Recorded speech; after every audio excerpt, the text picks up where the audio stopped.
The M113 E50 engine produced by Mercedes is a very reliable power plant so long as you maintain it carefully over time. However, it wasn't built without or engineered without its shortcomings or its Achilles heel. So let's look into that and see what I'm referring to. One of the weak points of this engine is right here. We're looking at it.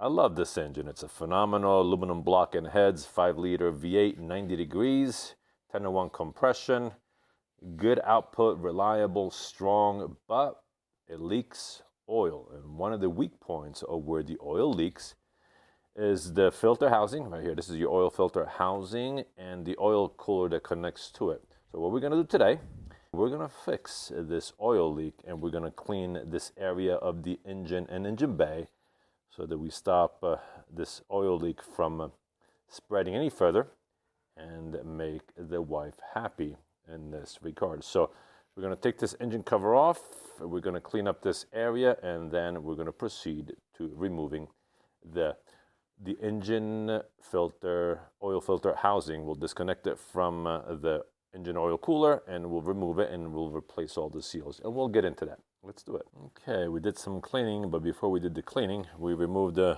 engine cover. There it is right there on the ground. I also removed the bottom shroud that facilitates airflow. It's right there, and I took the serpentine belt off as well. Did some cleaning, and let me tell you, this thing is it was needed. There's years in the making of gunk and dirt, and it's still not good enough, but it's gonna have to be good enough now to do this job. What we're gonna do first is remove the air injection pump with an E30 bit right here. Here it is, guys. Here is that's what it looks like, and I believe it's an E30 size. Let me see. I'm sorry, E10. We're gonna remove the E10 bolt that goes into here. Disconnect the connector. Remove the hose back here, and this baby will slide right out. Then once we remove the air injection pump, we have access to the oil cooler that attaches to the housing, which is 4 screws right here. 1, 2, and 2 on the bottom. They're all the same size. It's going to be a It's going to be a T30 size. Then once we get this disconnected, we'll remove the oil filter, put that in a container, and then there's going to be maybe a big boy in there. This one here. It's a 46 millimeter bolt. It's not really a bolt. It's more like a union. And then we'll remove the housing. We'll clean it all up. Change the seals, which we have right here. Also, guys, try to get manufacturer OEM parts. There's a reason for that. It's because some of these seals from cheaper manufacturers do not use the same type of rubbers. They may not be compatible with the engine oil. The reason I say that because there's detergents in the engine oil that over time, if you use less than quality components, will eat at the seals and start leaking again, which we're going to try to avoid. So yeah, all right, so let's do that. Remove the air injection pump, and we'll start taking this unit apart here. Oil filter and the oil cooler off the oil filter housing. Let's do it. All right, we have the oil filter housing that attaches to the cooler removed. Here it is right here. We cleaned it. Make sure there's no obstructions or debris. Careful for that hole right there. We're going to put the new O-rings in here. We're going to slap the new one on the bottom there. And we're going to put this baby all back together.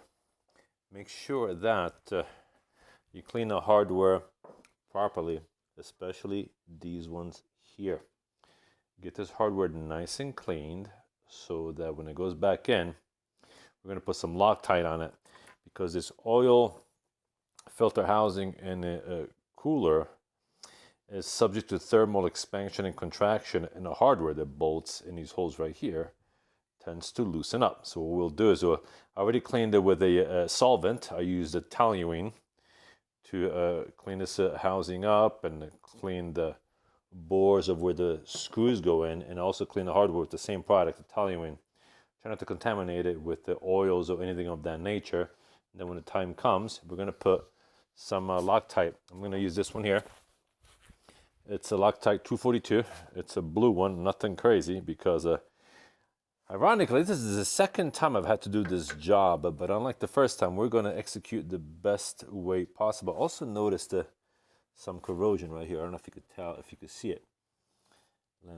Actually I have a laser. Let me see if that'll help you so that you know what I'm talking about here. Hold on. We are back again. There is some corrosion on the bore of the lower port, and it's right about there. I don't know if you can see it, but there's some right underneath there, and it's right where the O-ring sits on. There's some right here on top as well. You can better see it. You see it right there? See it right there? That's some corrosion right there. Unfortunately, I did not come prepared for this because I didn't think this was going to be an issue. I didn't bring my whizzy wheel or something to clean that, to remove that corrosion right there, so that we get a better seal. Damn it, I'm not happy about that. Well, hopefully, like I said, we're gonna clean this a little better. Well, we cleaned it pretty good already, but we're gonna use some Loctite this time to connect the oil filter, the oil cooler, to the filter housing. I'm not due for an oil change for another couple of thousand miles, so I will hold off on replacing the oil filter and the O-rings and all that, and it should be fine. I'm not too worried about it, to be honest with you. All right, let's put it all back together. Now, I did get a kit for the O-rings on Parts Geek, and the part number for all three seals and O-rings is... Sorry, it's right here. Part number is right here. You see it?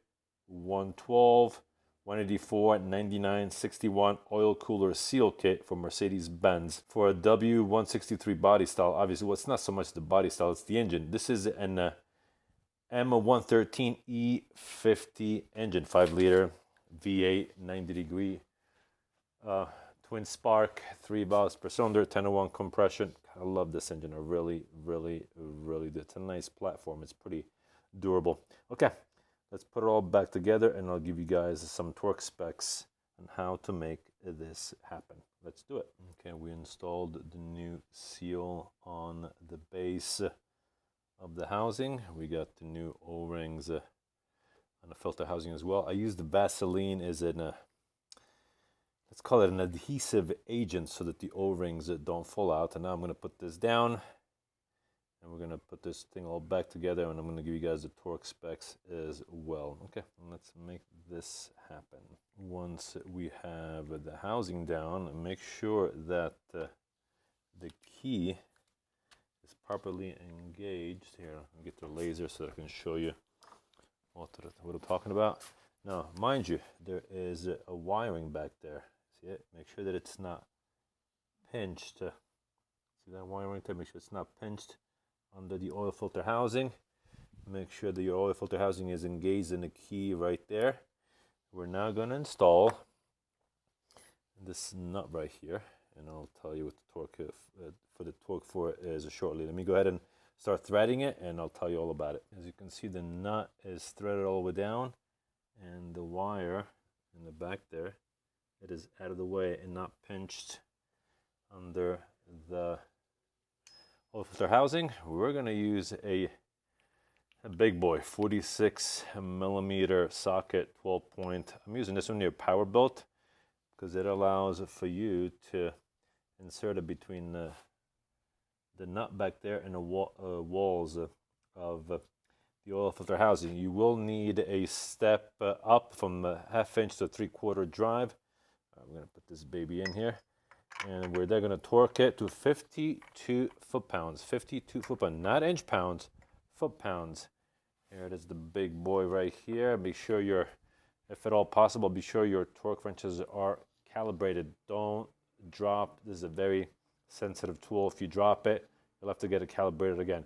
I get this calibration done through work, so it's not a problem for me, but just be careful, guys, when you use calibrated tools such as a torque wrench. So I'm going to torque this baby down to 52 foot-pounds, and then we'll talk about the oil cooler attachment to the oil filter housing. Let's torque this baby down. Okay, it is torqued to 52 foot-pounds. I did put a paper towel in there just in case, as I am finagling with screws and whatnot. Nothing falls in there. Anything falls in there, guys, we have some bigger problems. All right, now make sure that the contact surfaces are clean. The O-rings are inserted already, and we could put this oil cooler up against the oil filter housing and torque the screws down. Here's the hardware right here. Okay, we're gonna use some Loctite 242. It's a mild medium Loctite. We're gonna bolt these bolts with the Loctite on the back end here of the oil filter housing. I'm sorry, the oil cooler. And we're gonna torque it to 80 inch-pounds, not 80 foot-pounds, 80 inch-pounds. Every 12 inch-pounds is 8 foot-pounds. So 80 inch-pounds is what the torque is for these 4 bolts. Be sure not to drop them. All right, let's make it happen. The oil cooler is bolted to the filter housing. Like I said, 80 inch-pounds. Be sure to do a crisscross pattern. Do it multiple times, nice and easy, because the O-rings of oil cooler that connect to the filter housing will start settling. So do it like 2-3 times, and you'll notice that the torque wrench will still turn just a little bit. And keep doing a crisscross pattern until the torque wrench no longer moves. All right, we can now put the filter back. On the filter itself, it does say to torque it to 25 Newton meters. If you tighten it by hand, nice and snug by hand, it'll be fine. It's not going to leak. There's nothing really to worry too much about.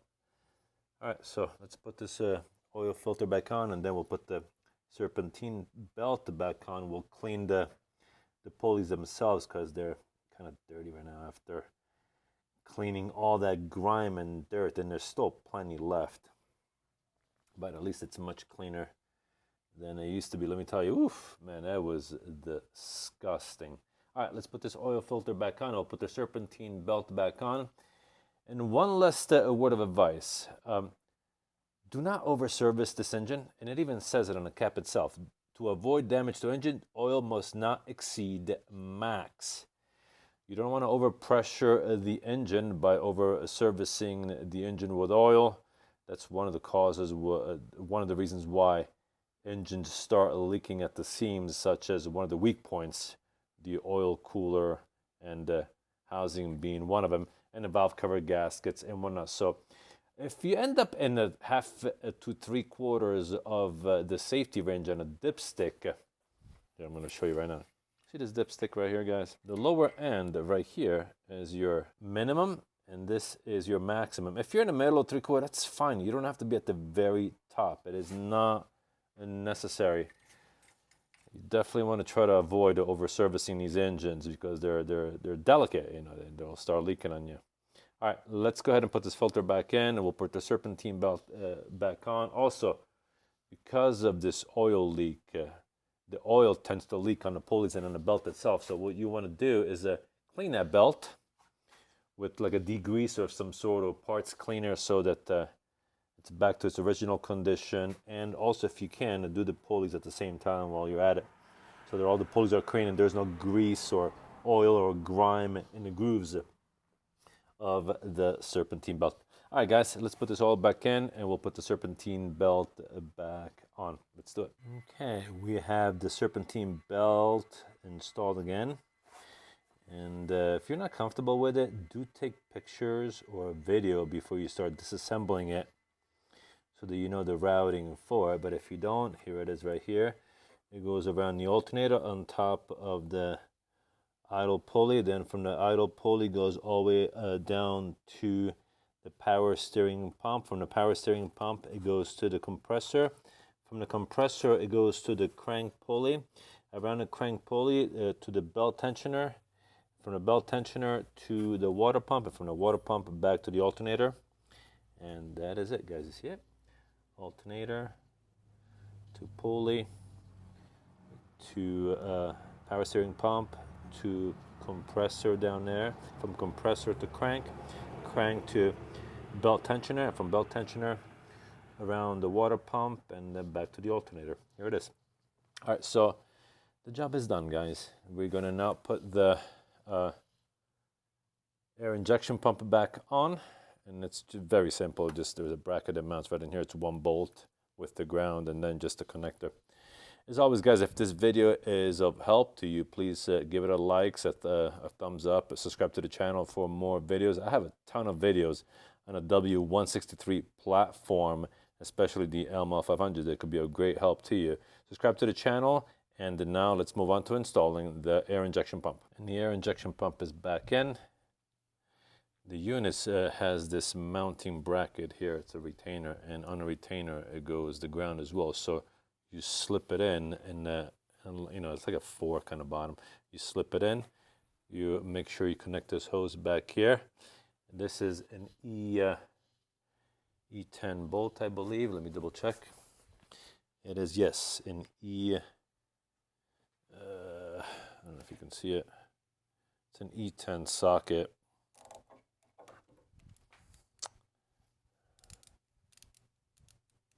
Here it is, E10, and it's torqued to 108 inch-pounds, not foot-pounds, inch-pounds. It's 9 foot-pounds. Connect the connector, connect the hose, the ground. This is back in.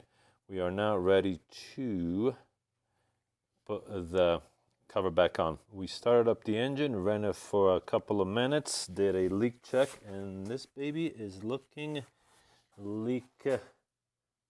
Let's verify that. We have a mirror.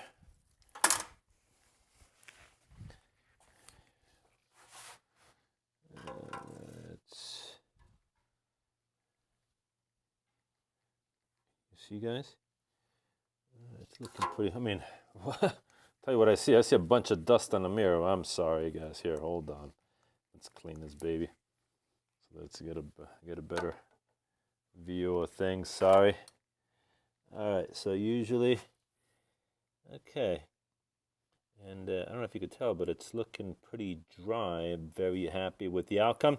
We will keep an eye on this because, as I mentioned earlier, I noticed some corrosion right on the seating, right where the seal sits on the oil cooler. So we'll keep an eye on this after driving it for a couple of days and several hours and see how it looks to make sure that it still remains dry. If not, we will have to separate the oil cooler from the engine oil filter housing and polish that with a whizzy wheel. And we'll talk about all that when the time comes, if we have to cross that bridge. Oil level looks pretty good. It's right between the safety range. As you can tell, I don't know if you can see it. You see it? It's right under the max, which is perfect. Don't need to be above the max, especially of the sensitivity when it comes to engine oil quantity in the tank. And we're also pretty leak-free at the filter. See? And tight is fine. As long as you get a little, you know, confident twist. All right, guys, that's it. Be sure to give it a thumbs up, subscribe to the channel, and we will see you at the next video, which will be the air conditioning system. Which is the reason why I did this oil cleaning mess in the first place, because I've been doing some studying and researching on the air conditioning system and how it ties into the engine cooling system and how important the air conditioning system is and how the two work together. And you will be amazed what I'm about to show you. So stay tuned for that video. That actually will be next. Until then, guys, we will see you at the next video, and take care. Bye.